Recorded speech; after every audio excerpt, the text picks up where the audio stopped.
नमस्कार, तुमच्या सर्वांचं स्वागत आहे तुमच्या आवडत्या चॅनल लेट्स लर्न सिम्पली मध्ये. मागच्या 2 व्हिडिओजमध्ये आपण अन एन्काउंटर ऑफ स्पेशल काइंड हा लेसन शिकलो आणि आजच्या व्हिडिओमध्ये आपण या लेसनचा वर्कशॉप बघणार आहोत. सर्व प्रश्न आपण सविस्तरपणे चर्चा करून सोडवणार आहोत. चला तर सुरुवात करूया आपल्या वर्कशॉपला. आता आपण चिटचॅट मधले प्रश्न बघूया. चिटचॅट मध्ये आपल्याला एक चित्र दिलेलं आहे, त्याच्यासमोर 4 प्रश्न दिलेले आहेत, त्याचे आपल्याला उत्तरे लिहायची आहेत. पहिला प्रश्न, what do you see in the picture? तुम्हाला पिक्चर मध्ये काय दिसत आहे? Answer, I see a little girl put the puppy in a tub and walking in a neck touch water of the river. मला एक छोटी मुलगी दिसत आहे आणि जिने एक छोट्या कुत्र्याच्या पिल्लाला एका टब मध्ये ठेवून ते आपल्या डोक्यावर घेतले आहे आणि मानेपर्यंत असणाऱ्या पाण्यामध्ये ती चालत जात आहे. Question number 2, what do you think the girl is trying to do and why? The girl is trying to save the puppy from drowning in the water because may be she loves animals. तुम्हाला काय वाटते की ती मुलगी काय करत आहे आणि का? तर आन्सर काय आहे की असं वाटत आहे की ती मुलगी त्या कुत्र्याच्या पिल्लाला पाण्यात बुडण्यापासून वाचवत आहे, कारण मे बी तिला प्राणी आवडत असतील. Question number 3, if you were in the place of that girl what would you do? जर तुम्ही त्या मुलीच्या जागी असाल तर तुम्ही काय करता? I would also try to rescue the puppy. मी सुद्धा त्या कुत्र्याच्या पिल्लाला वाचवण्याचा प्रयत्न केला असता. Question number 4, do you think she was successful in her mission? तुम्हाला वाटतं का ती तिच्या मिशनमध्ये सक्सेसफुल झाली असेल, यशस्वी झाली असेल? Answer, I think she was successful in saving the puppy. हो, मला वाटतं की ती तिच्या मिशनमध्ये म्हणजेच कुत्र्याच्या पिल्लाला वाचवण्यामध्ये यशस्वी झाली असेल. त्यानंतर त्याच्या खाली काय क्वेश्चन आहे बघा. Match the appropriate heading with the images. यांनी 4 हेडिंग दिलेले आहेत, आपल्याला 4 इमेजेस दिलेले आहेत, तर ते आपल्याला मॅच करायचं आहे. पहिलं हेडिंग बघूया, our luxurious bungalows. Luxurious bungalows म्हणजे मोठे घर. मग मोठे घर, घराचं चित्र कुठे आहे? सी नंबरच्या इमेजला, म्हणून याचा आन्सर काय आहे? सी. सेकंड नंबर, माय फेवरेट पास टाईम. माझा आवडता छंद, की मला मोकळ्या वेळेत काय करायला आवडतं. तर ए नंबरचं जे इमेज आहे त्यामध्ये त्यांनी खूप सारे बुक्स दिलेले आहेत, म्हणजे रीडिंग आवडत आहे, म्हणून याचा आन्सर आहे ए. 3, व्हॉट अ कमोशन. किती डिस्टर्बन्स आहे किंवा गोंधळ आहे. इमेज नंबर डी, म्हणजे डी मध्ये जी इमेज दाखवली आहे त्यामध्ये थोडासा गोंधळ आहे, म्हणून याचा आन्सर आहे D. Engrossed in my book. 4 number, engrossed म्हणजे पुस्तकात मग्न होणे, तर बी मध्ये जे इमेज दिलेली आहे ती पुस्तकात मग्न असण्याची आहे, म्हणून याचा आन्सर आहे बी.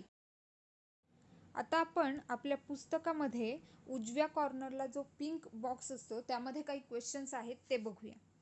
First number, what was the profession of writer's father? जे लेखक होते त्यांच्या वडिलांचं प्रोफेशन काय होतं? Writer's father was medical professional. आरोग्य विभागात ते कामाला होते.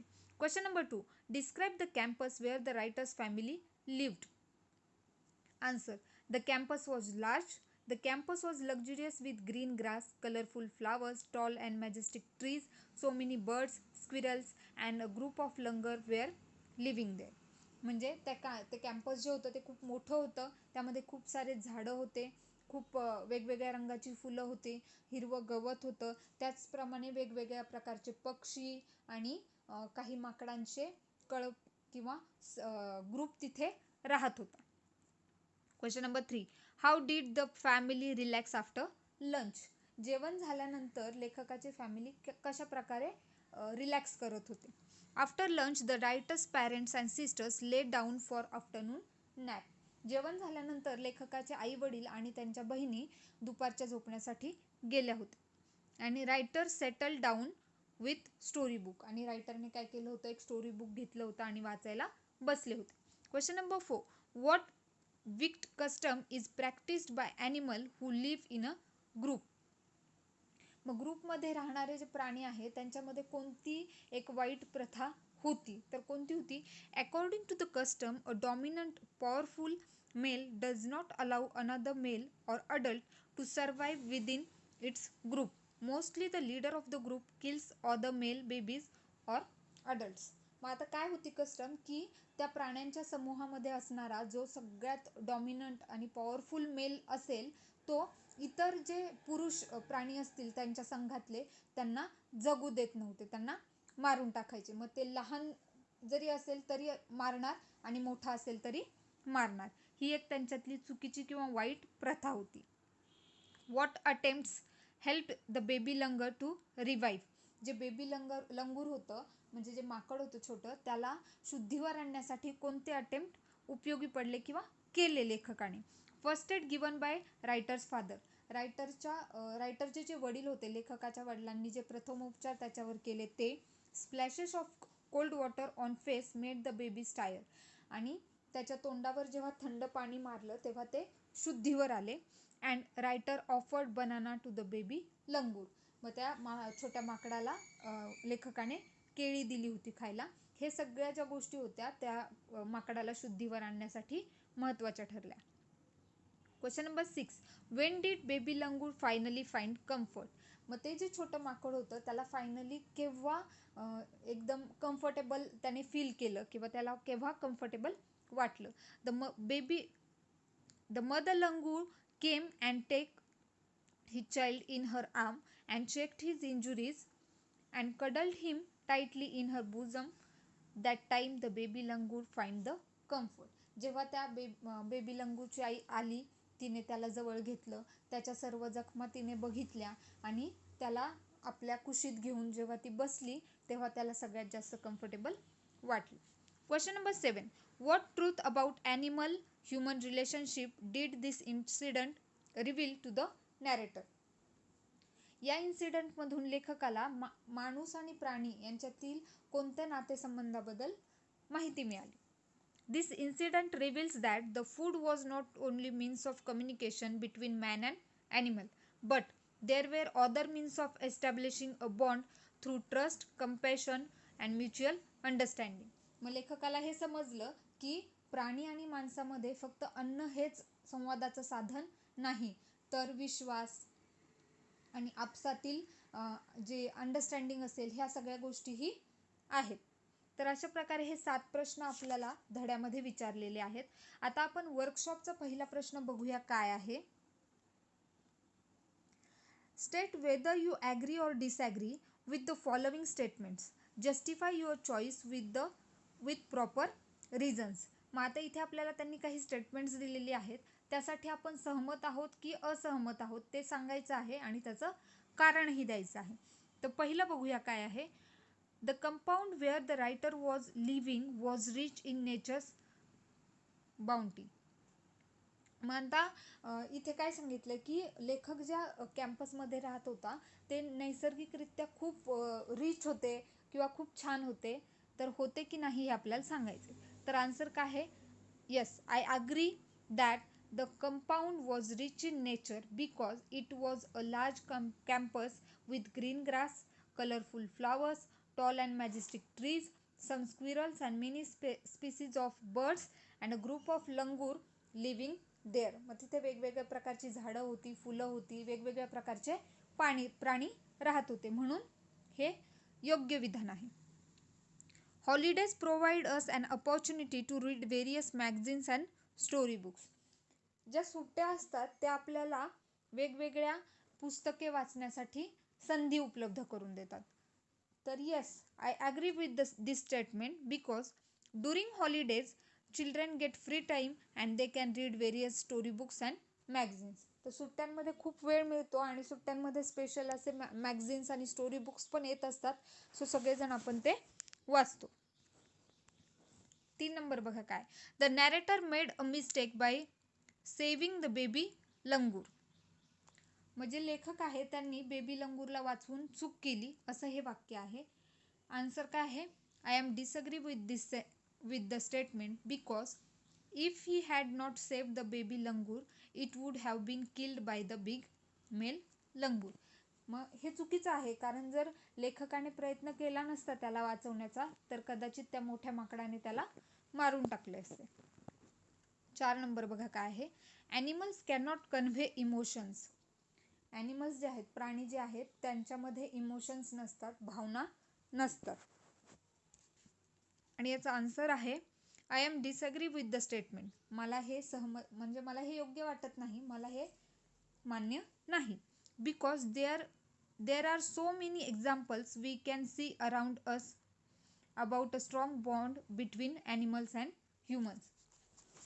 आपले शेजारी आपण असे खूप सारे उदाहरणं बघतो की ज्याच्यावरून आपल्याला कळतं की प्राणी आणि माणसांमध्ये खूप चांगल्या प्रकारचं नातं आहे, इमोशनल बॉन्ड आहे. 5 नंबर बघूया काय आहे. The narrator was 55 years old Wien the incident awkward. मग ती घटना जेव्हा घडली तेव्हा नॅरेटर जे आहे, लेखक जे आहे ते 55 वर्षाचे होते. तर हे शक्य आहे का? नाही. म्हणून आन्सर आहे I am disagree with the statement because writer clearly mentioned at the end that now he is 70 years old and when the incident occurred he was 15 years old. म्हणजे त्यांनी क्लिअरली सांगितलंय की आत्ता मी 70 वर्षाचा आहे, 55 वर्षापूर्वी हा इन्सिडेंट घडला होता, म्हणजेच लेखक त्यावेळी 15 वर्षांचे होते. आता आपण क्वेश्चन नंबर 2 बघूया काय आहे. Match the phrases given in group A with their meanings in group B.